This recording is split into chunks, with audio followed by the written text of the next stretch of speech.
it gives City something different. Ross Brickley. Double H. Double H. Double H. Double H. Double H. Double H. So there we have it, man.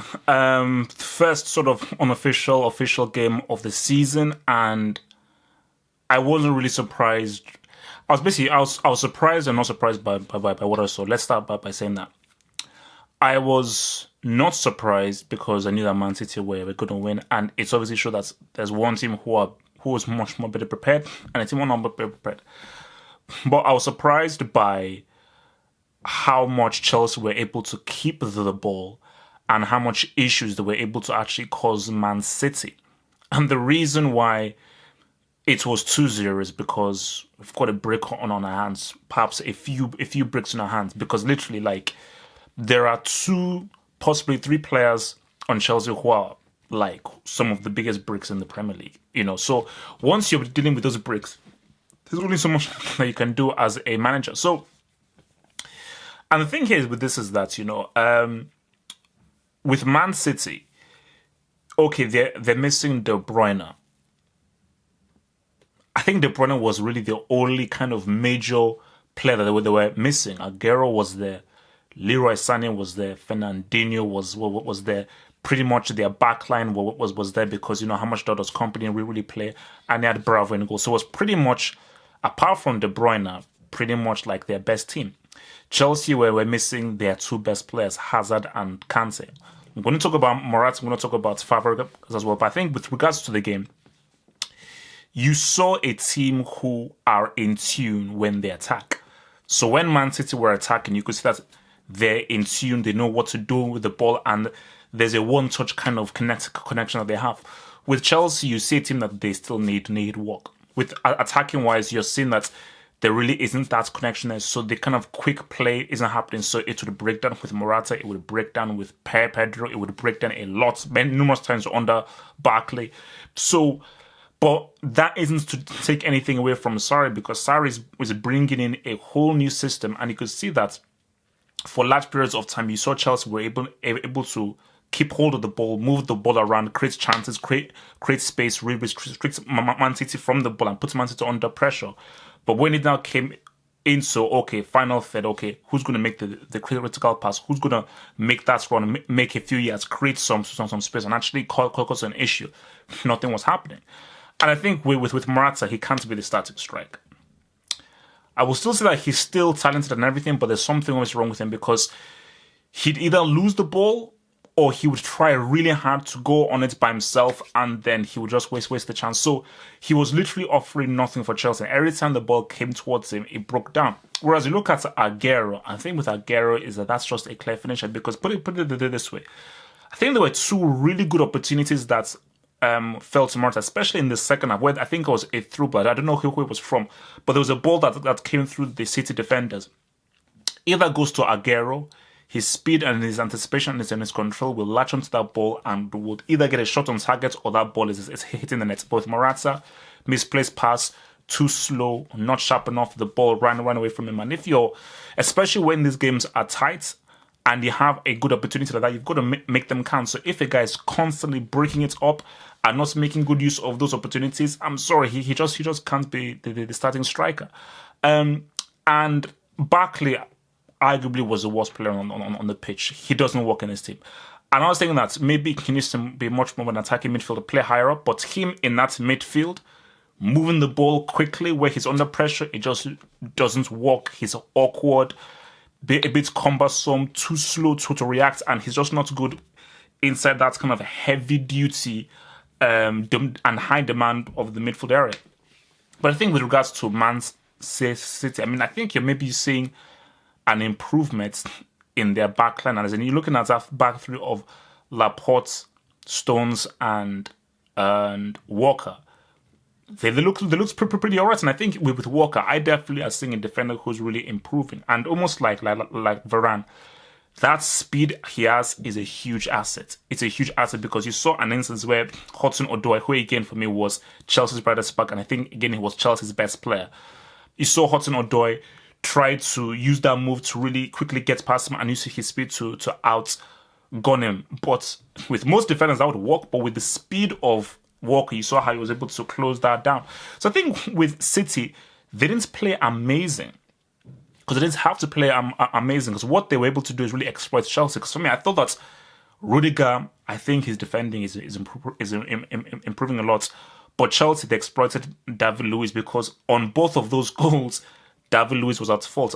For the first goal, David Luiz was, I think he came in tight towards, I think it was Foden. I think he was coming in tight to Foden.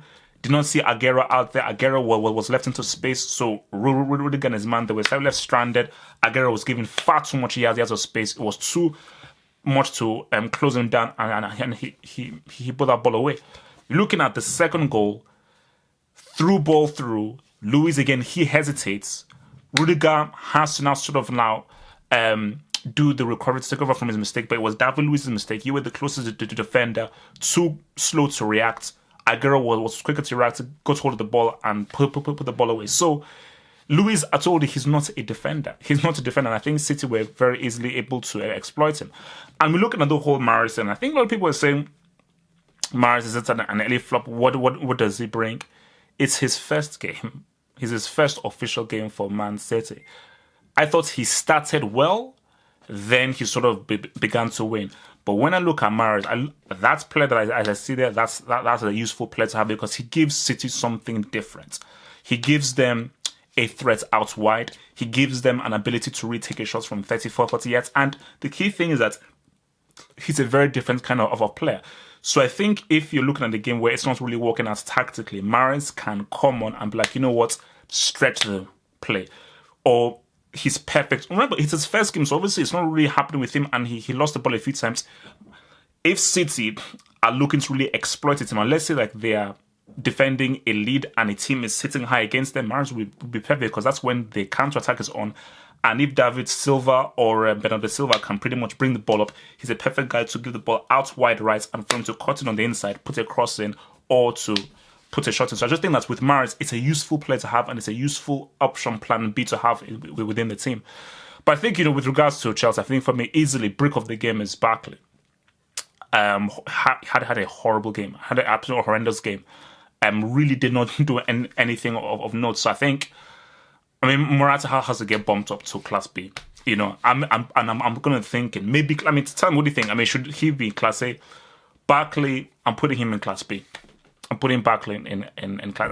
They're the guys. He literally did nothing of use. He did not, because there's some bricks that are still somewhat useful, like Giroud. I'm looking at Barkley. I don't know what use you're bringing. I don't think he made one through ball, one meaningful pass, or anything.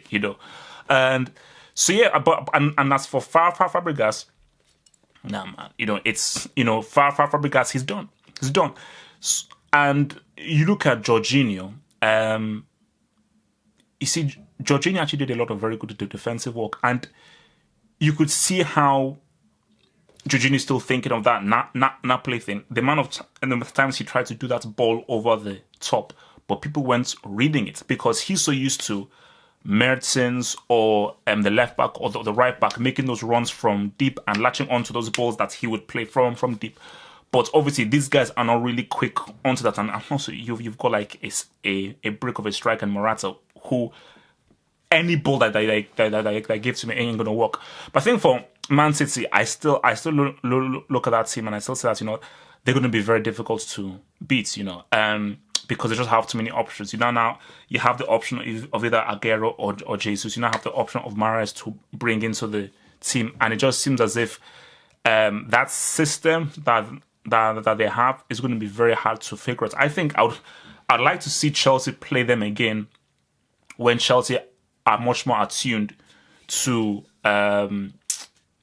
Sarri's system, because I want to see them more tuned to Sarri's system with Kante, with Hazard, because those are two crucial players. But as I said before, a lot of these players I don't think can work in what Sarri is trying to do. So there are a lot of players there where, for Pedro, I'm like, Morata, Barkley, David Luiz, Fabregas, Max Alonso, he's trash.